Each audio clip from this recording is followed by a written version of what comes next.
प्रिय दर्शकों नमस्कार। यदि आपके बच्चों की शादी में लगातार देरी बनी हुई है, लगातार अड़चनें आ रही हैं, तो 17 अक्टूबर 2024 को अश्विन मास की पूर्णिमा है। इस दिन गुरुवार का दिन है और सर्वार्थ सिद्धि योग का निर्माण भी हो रहा है। गुरुवार के दिन पूर्णिमा का आना अपने आप में एक शुभ योग होता है और ऊपर से सर्वार्थ सिद्धि योग का बनना तो अपने आप में एक दुर्लभ योग बन जाता है। ऐसे दुर्लभ योग में किया गया एक छोटा सा उपाय आपके बच्चों की शादी में आ रही बड़े से बड़ी अड़चन को तत्काल दूर करके जल्द से जल्द विवाह होने का एक शुभ योग बना सकता है। ये उपाय बच्चे खुद भी कर सकते हैं और यदि बच्चे खुद नहीं कर पाते हैं तो ऐसी सिचुएशन में माता पिता अपने बच्चों के शीघ्र विवाह के लिए ये उपाय जरूर करें। प्रिय दर्शकों, कई बार सिचुएशन क्या होती है, आपके बच्चे दिखने में सुंदर होते हैं, अच्छी खासी उनकी जॉब होती है या फिर अपना खुद का काम होता है, बैकग्राउंड भी अच्छा होता है। इतना सब कुछ होने के बावजूद भी शादी में लगातार डिले होता रहता है। इसका मुख्य कारण क्या है? कुछ बच्चे ऐसे होते हैं जिनकी जन्म कुंडली के अंदर पितृ दोष बन जाता है। कुछ बच्चे ऐसे होते हैं जिनकी जन्म कुंडली में मंगल दोष बन जाता है। कुछ बच्चे ऐसे होते हैं जिनके ऊपर नजर दोष बन जाता है, किसी न किसी की बुरी नजर के शिकार हो जाते हैं, जिसकी वजह से शादी में लगातार अड़चनें आती रहती हैं। रिश्ते आएंगे, बातें चलेंगी, लेकिन कोई भी बात, कोई भी रिश्ता सफलता तक नहीं पहुंच पाएगा। देखने वाले आएंगे, देख कर चले जाएंगे, लेकिन किसी भी प्रकार का पॉजिटिव रिप्लाई सामने से आपको मिल नहीं पाएगा। कुछ ऐसे रिश्ते आएंगे जो आपके लेवल के नहीं हैं, तो आप अपनी तरफ से मना करते रहोगे, और कोई ऐसा रिश्ता जो आपके लेवल का है, आपको पसंद है, आप करना चाहते हो, तो वो रिश्ता सामने से पक्का नहीं हो पाएगा। ऐसे में बच्चे तो परेशान होते ही हैं, लेकिन बच्चों से कहीं ज्यादा परेशान माता पिता हो जाते हैं।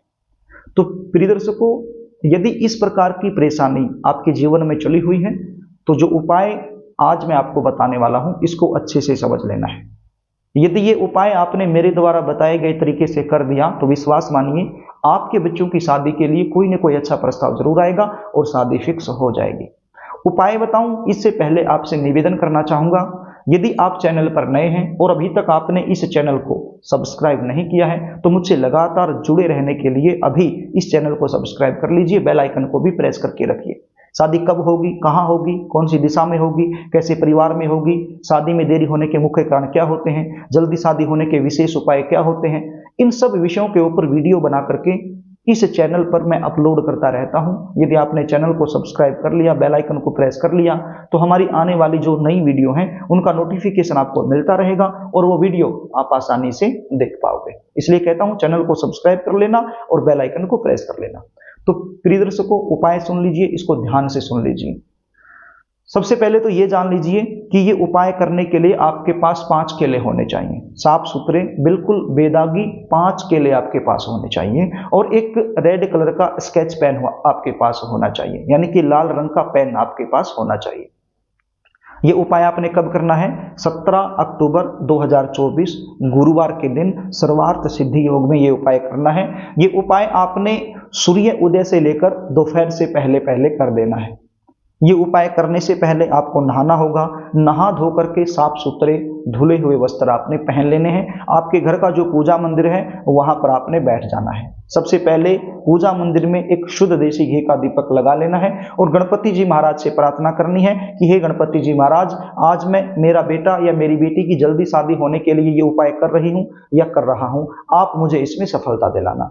और यदि आप बच्चे खुद कर रहे हैं तो बोलना कि मेरी जल्दी शादी होने के लिए ये उपाय मैं कर रहा हूं या कर रही हूं, आप मुझे इसमें सफलता दिलाना। उसके बाद आपने एक केला लेना है अपने हाथ में और केले के ऊपर आपने लिखना है, सबसे पहले आपने लिखना है पितृदोष। पितृदोष केले के ऊपर आपने लिख देना है रेड कलर के स्केच पेन के साथ, और अपने मन में विचार करना है, परमपिता परमेश्वर से प्रार्थना करनी है कि हे परमपिता परमेश्वर, मेरे बच्चों की जन्म कुंडली में यदि किसी भी प्रकार का पितृ दोष बना हुआ है तो ये उपाय करने से उस पितृ दोष का निवारण हो जाए और जल्द से जल्द शादी हो जाए। ऐसा विचार करते हुए आपने उस केले को घर के पूजा मंदिर में रख देना है। उसके बाद दूसरा केला उठाना है। दूसरे केले पर क्या लिखना है? मंगल दोष।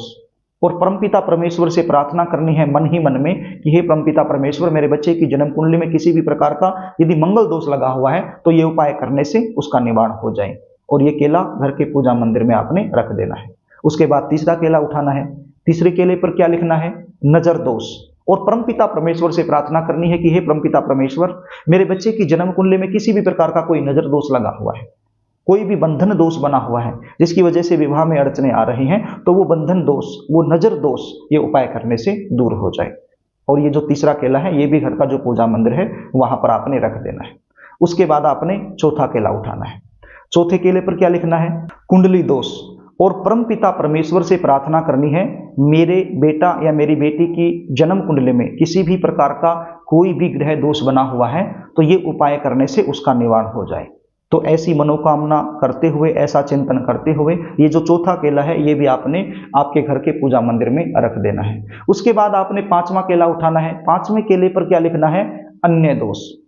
अन्य दोष का मतलब कोई भी ऐसा दोष जिसको आप जानते ही नहीं हो लेकिन विवाह में फिर भी अड़चने आ रही है, तो अन्य दोष लिखने के बाद परमपिता परमेश्वर से प्रार्थना करनी है कि मेरे बेटा या मेरी बेटी की जन्म कुंडली में किसी भी प्रकार का कोई भी दोष बना हुआ है तो ये उपाय करने से उसका निवारण हो जाए और जल्द से जल्द शादी की बात बन जाए। ऐसी मनोकामना बोलते हुए ये पांचवा केला भी आपने घर के पूजा मंदिर में रख देना है। उसके बाद आपने एक मंत्र का जाप करना है। मंत्र क्या है आप स्क्रीन पर देख लीजिए, बिल्कुल आसान मंत्र है। ओम ग्राम ग्रीम ग्रो सह गुरुवे नमः। इस मंत्र का जाप कर लीजिए। कितनी बार करना है? 108 बार, यानी कि एक माला इस मंत्र की जाप आपने कर देनी है। उसके बाद हाथ जोड़ करके परमपिता परमेश्वर से बिल्कुल भाव से, सच्चे मन से, सच्ची आत्मा से, विश्वास के साथ प्रार्थना करनी है परमपिता परमेश्वर से कि हे परमपिता परमेश्वर, मेरे बच्चों की शादी में लगातार विलंब चल रहा है, लगातार देरी चल रही है, लगातार अड़चने बनी हुई हैं, उम्र निकलती जा रही है, तो आप कोई ना कोई ऐसा चमत्कार करें कि मेरे बच्चों की शादी जल्द से जल्द हो जाए।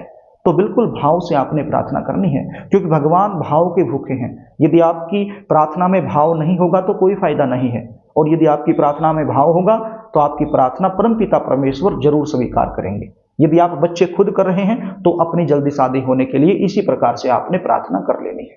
उसके बाद ये 5 के 5 केले आपने उठाने हैं और गाय माता को खिला देने हैं अपनी मनोकामना बोलते हुए। आपकी गली में गाय माता आती है, उसको आप खिला सकते हो, या फिर आपके आसपास कोई भी गौशाला हो वहां चले जाइए, वहां आप ये केले खिला दीजिए। अब जरूरी नहीं है कि 5 के 5 केले आपने एक ही गाय को खिलाने हैं, अलग अलग गाय को भी खिला सकते हो। यदि एक ही गाय है तो एक ही गाय को खिला दो, यदि अलग अलग को खिलाना संभव है तो अलग अलग को खिला दो। तो इसमें संशय नहीं करना है, एक को भी खिला सकते हो और 5 केले अलग अलग गाय को भी खिला सकते हो। तो ये छोटा सा उपाय, चमत्कारी उपाय है। ये उपाय करने से आप देखेंगे कि आपके बच्चों की शादी के लिए कोई ना कोई अच्छा प्रस्ताव जरूर आएगा।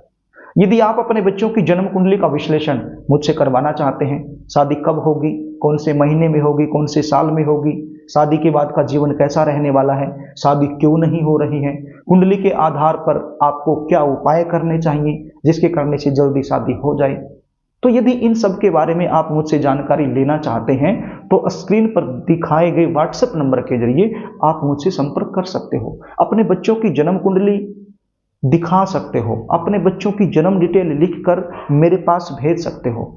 लेकिन आपको बता देता हूं, जन्म कुंडली विश्लेषण की हमारी फीस होती है, वो फीस आपको पे करनी होती है, उसके बाद संपूर्ण जानकारी आपको दे दी जाती है। तो प्रिय दर्शकों, यदि कार्यक्रम आपको अच्छा लगे तो इस वीडियो को लाइक करना, इसको शेयर भी करना ताकि आप पुण्य के भागीदार बन जाएं, और कमेंट बॉक्स में अपने बच्चों की जो उम्र है, आपके जो बच्चे हैं उनकी जो वर्तमान समय में उम्र चली हुई है तो वो उम्र जरूर लिखकर भेजना ताकि मैं भगवान के चरणों में आपके बच्चों की जल्दी शादी होने के लिए प्रार्थना कर सकूं। तो प्रिय दर्शकों, आज के लिए बस इतना ही, आगे फिर मिलेंगे, तब तक के लिए नमस्कार।